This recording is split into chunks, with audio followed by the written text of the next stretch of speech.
My wife and I love having our two dogs up in our bed with us, and on occasion we let them sleep in the bed with us, and we wanted to start doing it more, but it ends up just being a restless night for all four of us. Just with them sprawling out, not giving us very much room, us not giving them very much room, them getting up to switch their positions or licking themselves all night long. It just doesn't end up working out very well.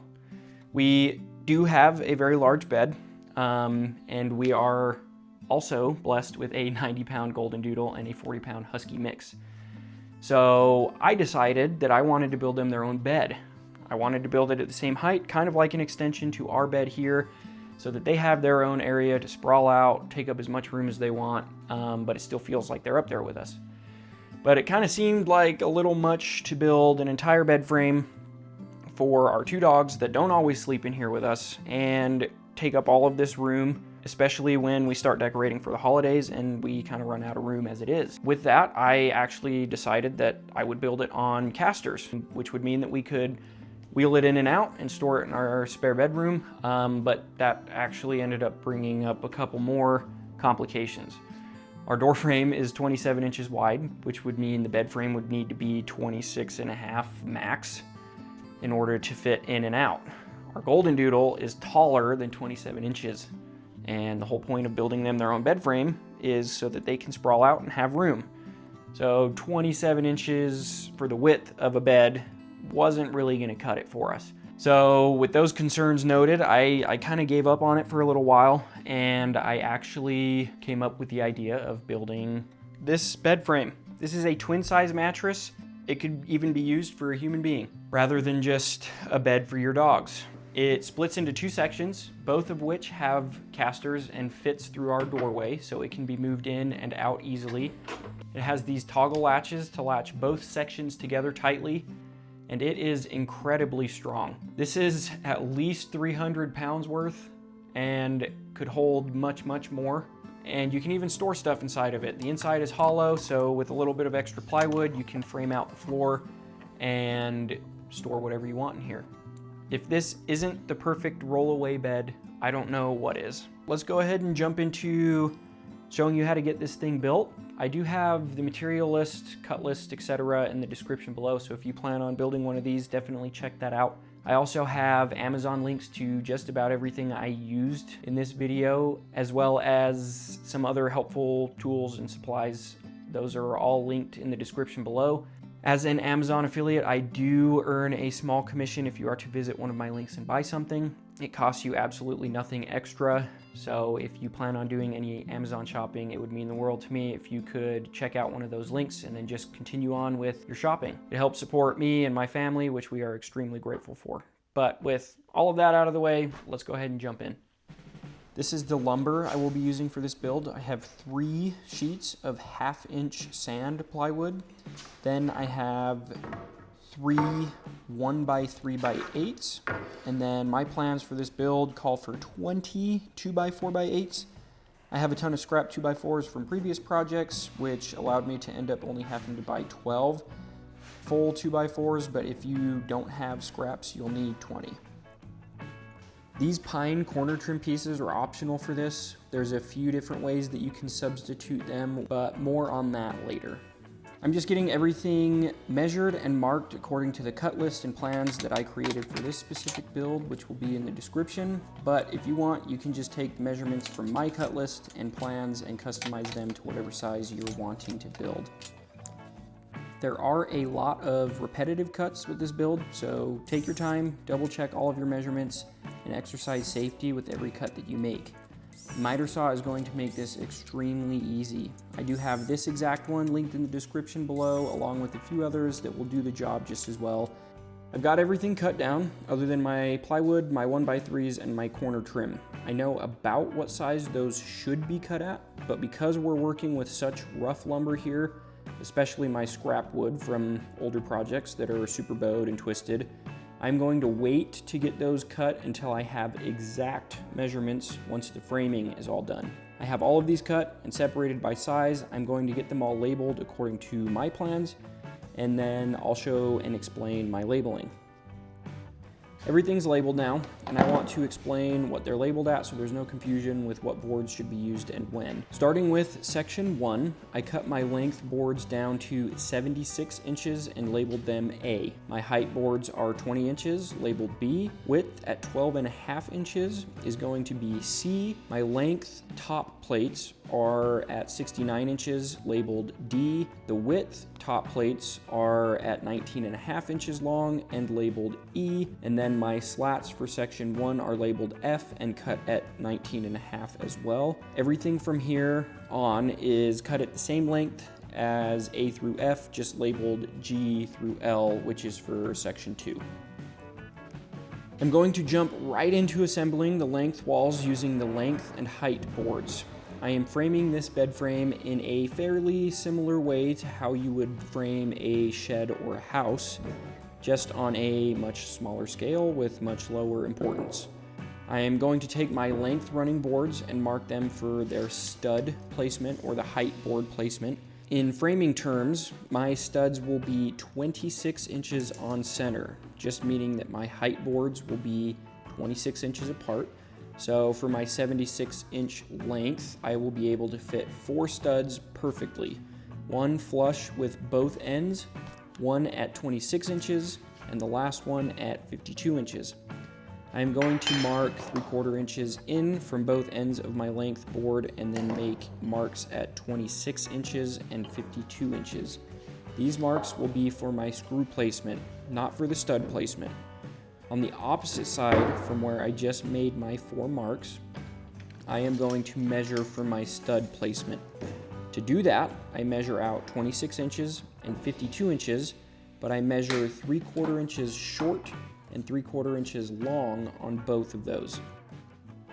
So 25 1/4 inches and 26 3/4 inches, and then the same for the 52-inch measurement. Once I square these lines, that should give me a perfect slot where my studs will go. And just butt your other height boards up to it and transfer all your lines. For screw placement, I'm just setting my combination square to 1 inch and making a mark from both ends on the 4 screw placement lines I made earlier. These 36-inch clamps obviously aren't absolutely necessary here, but boy do they make it easy to do this accurately with little to no struggle. Once I get everything lined up, I'm going to use a 1/8 inch countersink bit and 2 3-inch screws to get each stud attached. You're going to rinse and repeat this for all of the length running walls and width running walls. The width walls are easy because they're so small and it's half the amount of lumber than the length walls, but the same concept and process here.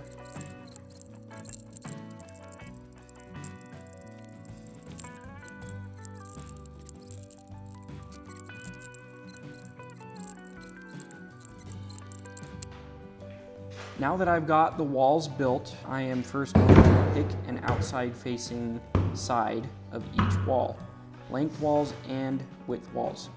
What I mean is one side of each wall that the studs are most aligned to and flush with the length running boards.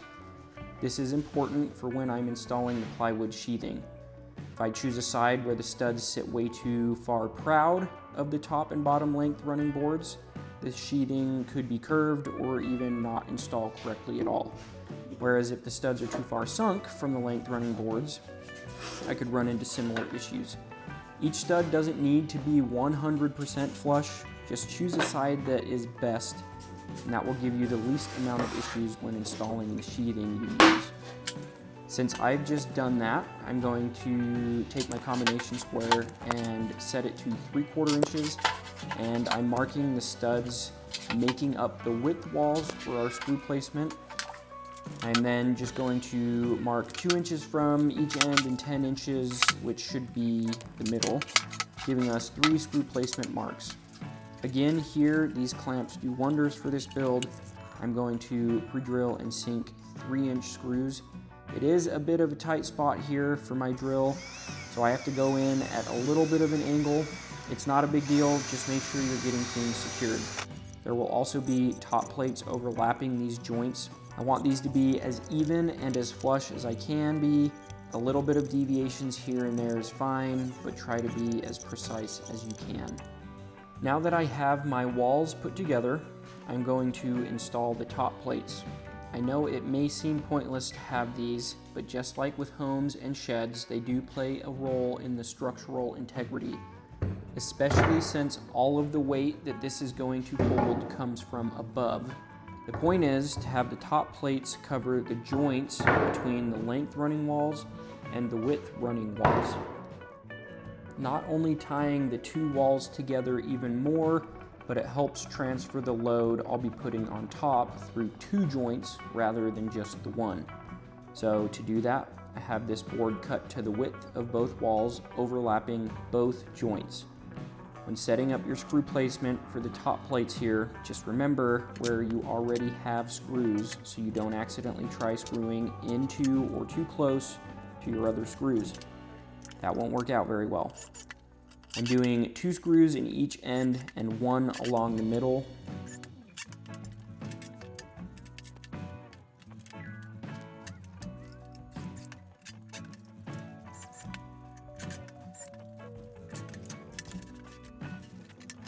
The length running top plates, these are black because I painted them a long time ago for a previous project. These are almost as bowed gets before not being usable. So I am clamping this down everywhere I can and using about 8 to 10 screws on each long top plate to keep it flat and secured. Installing the slats is relatively simple. As I've said, I want this bed to support a lot of weight, so I am going to be using 8 2x4s laid flat as the slats for supporting the mattress. I'm going to space them about 6 inches apart so the gaps are mostly even, and just using 1 screw on each side here to secure them to the top plates.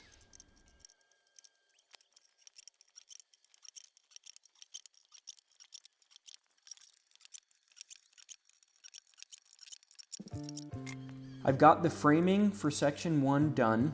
There's just one more thing I am going to do before moving on to assembling section 2, and that is drilling a whole bunch of pocket holes, which will be used for attaching the sheathing. I know that might be frowned upon a little bit, so it's a good thing this isn't actually a shed or a house. Pocket holes will be just fine for getting the plywood attached, whereas with a house, sheathing needs a lot more support than pocket hole screws to keep the walls from racking. These things are already tanks without the sheathing / plywood. To me, the plywood is really just for looks, while providing a tiny bit of structural help. The biggest reason I am using pocket holes is because I dislike them less than I dislike having screws visible on the outside, and much less than I like filling screw or nail holes with wood fill.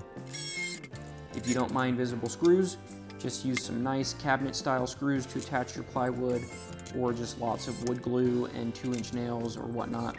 Whatever you decide to use, make sure you only apply your plywood to one of the length running walls of each section, which means if you're using pocket holes, you don't need to plan for one length running wall. Same with section 2, that way when we push them together, they fit perfect. Now just rinse and repeat for section 2.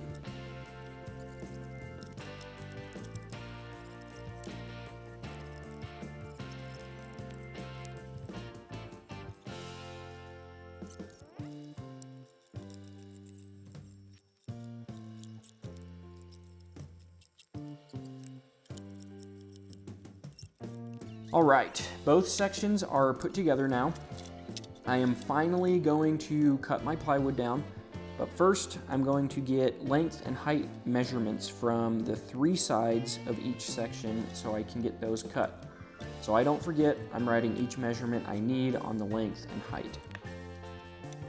I'm cutting my plywood down using a circular saw and one of my 1x3s as a straight edge. If you have a track saw, that will be much more efficient than this, but this works great too. I'm going to get my plywood installed. I have my pocket holes ready, and just so making sure this thing stays in place even when my dogs go ramming into it, I'm going to apply a decent amount of wood glue to my framing and then just lay my plywood in place. Once I have it where I want it, I'm going to clamp it down with all the clamps I have, and then some heavier items in the places I can't clamp, like the middle section and towards the top. Then sinking all of my pocket hole screws, and same thing for the width walls, lots of glue, clamps, and pocket hole screws.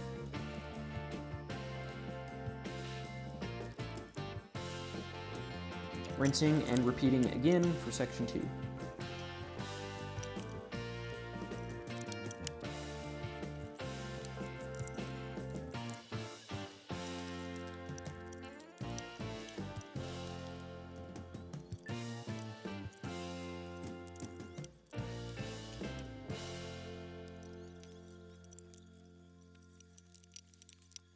I'm now going to get the trim, or the 1x3s, cut and installed. This corner here is going to be the weird one for me.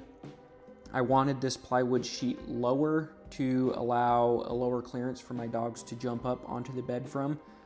So I'm just running the trim over and getting it flush with the width wall plywood, which I realized after everything was installed that I should have had it just flush with the length running wall, but it still worked out.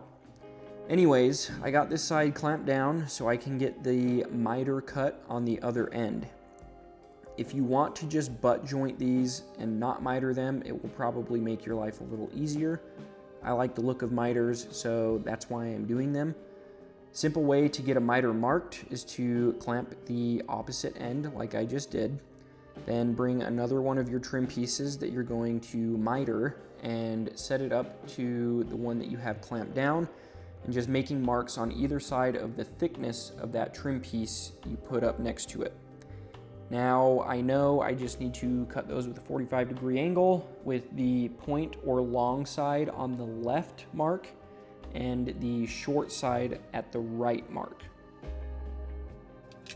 Getting these miters attached is fairly simple. I'm just using a good amount of wood glue, some clamps, and then a couple nails in the joints to ensure that the miter stays tight. If you have 3/4 inch to 1 inch screws or nails, you could attach them from the inside of the walls, but these aren't weight bearing at all, strictly just for looks, so wood glue and a couple nails is fine by me.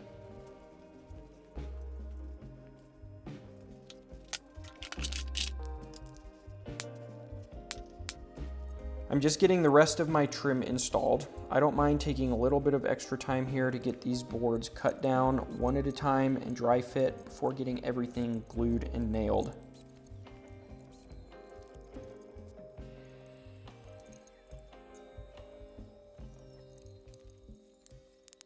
While the glue dries, I'm going to work on getting my corner trim pieces cut and installed. You can use a tape measure to get the length for these, but I prefer to just take my trim piece, dry fit it in place, and then make a mark along the inside of the trim and then get it cut that way. To get these installed, I'm once again using my two 36-inch clamps, wood glue, and some nails. It's important to get all of the glue squeeze out wiped away now so you don't have to spend too much time trying to sand the glue off later and risking scratching or damaging your plywood. Obviously, rinse and repeat for the other 3 corners. While all of my clamps are in use and the glue is drying, I'm just going to take some of my scrap sheathing and cut it down to use to cover the majority of the slats. This step is definitely not essential. The 2x4 slats are more than strong enough without these, but with the mattress I'm using being a type of foam and not a spring mattress, having these slat covers will just help keep the mattress flat and from sinking through the slats under weight over time. Again, not essential. I have plenty of scrap and got tired of standing there waiting for the glue to dry, so I thought I'd make myself useful with a semi-useless step.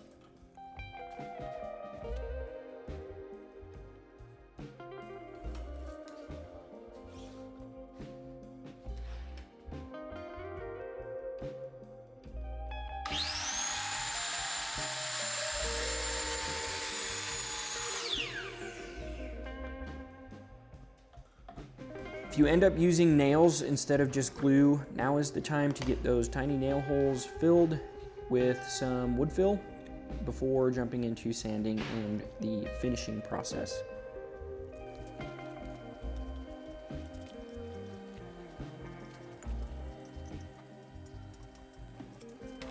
I don't have a great dust collection system in my garage, so I wheeled my table outside, threw my Walter White mask back on to get this thing sanded and stained. With this plywood already being somewhat pre-sanded, I'm just taking some 220 grit sandpaper and doing a once over on everything in the direction of the grain to get that grain more exposed and to remove any minor blemishes or wood glue that I may have missed.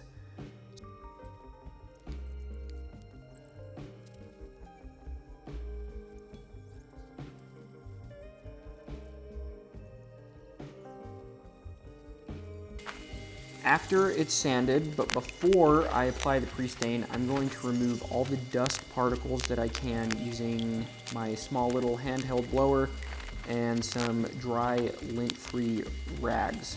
Tack cloth works much better for removing dust, but this will work fine too. I just want to make sure I get as much dust off as I can before I pre-stain.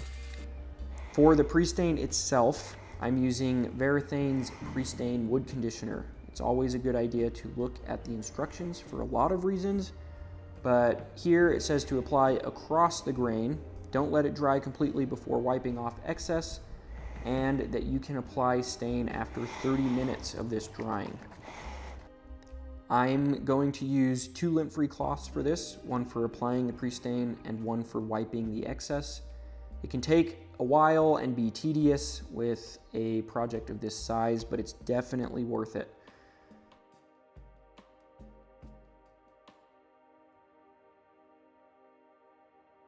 It's been a little over 30 minutes for each section.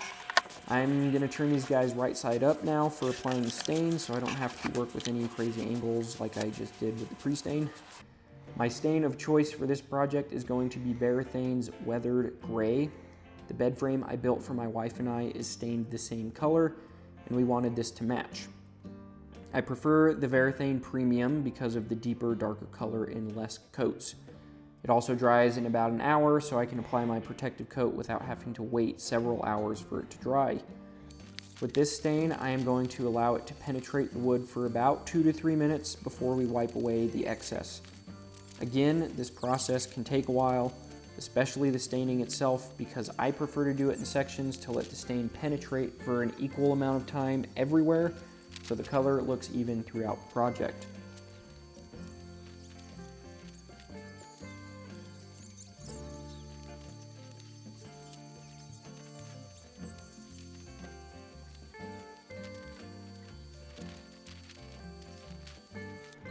Now that I've got it all stained and have waited at least an hour, I'm going to apply my first coat of poly to give it some protection and also to give it a nice smooth feel.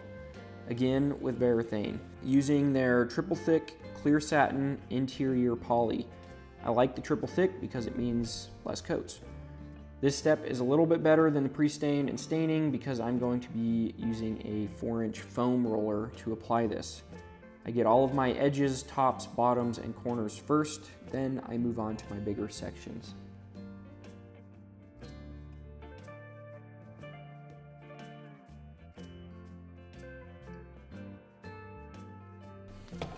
Now that the poly is applied, I've got it back inside and going to install the casters now. Installing them is really pretty simple, especially since these ones come with this little template that marks everything out for me. Again, these exact ones will be in the description. So I'm just going to install these where I know there's a 2x4 behind my sheathing. Do not attach them just to your sheathing. You want that extra support since these hold quite a bit of weight. I'm just lining up the bottom of the template with the bottom of the section, and then I'll get one of the holes marked. Then take one of my caster brackets and a level, line up the marked hole with the bracket and get it all leveled out since it's kind of hard to level it with just the template. Once it's level, I'll mark the rest of the holes and do the same thing in all of the other areas the casters will be mounted. From there, I pre-drill them and use the provided screws to get the brackets mounted.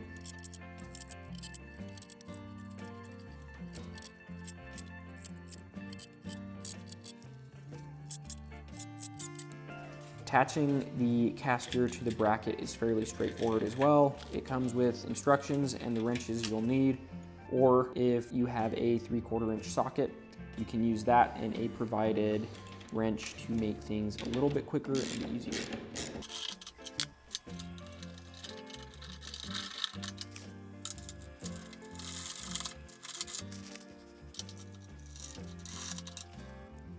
Now that I've got all 8 casters mounted, 4 on each section, I am going to install the toggle latches. These are also not essential, especially if you're mostly going to be storing this on carpet. The frame is plenty heavy. Once you get them where you want them and raise the casters, the sections really aren't going anywhere. If you have kids or dogs that get pretty rowdy and will be pushing on and off of the bed frame, they're nice to have to keep the sections from separating over time. Or if you plan on having this on hardwood floors, it's possible they'll separate over time, but mostly just installing these so I can move both sections around together at the same time. Anyways, to get these installed, I'm just kind of eyeballing everything and using 2.5 inch screws to attach the latches. Again, making sure that I'm sinking the screws into the 2x4s behind the sheathing for that extra support. Make sure when installing the bottom latches that you are doing them an inch or so above the casters when they are raised so that they don't get in the way.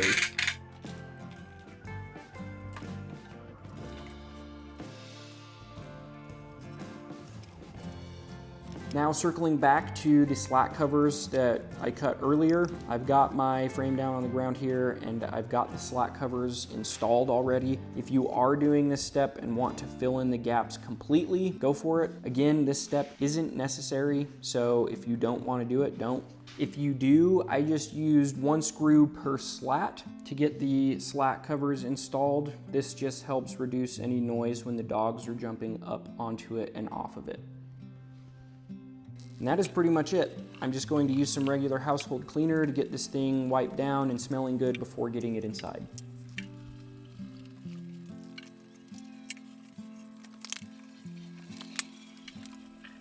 And that is just about it.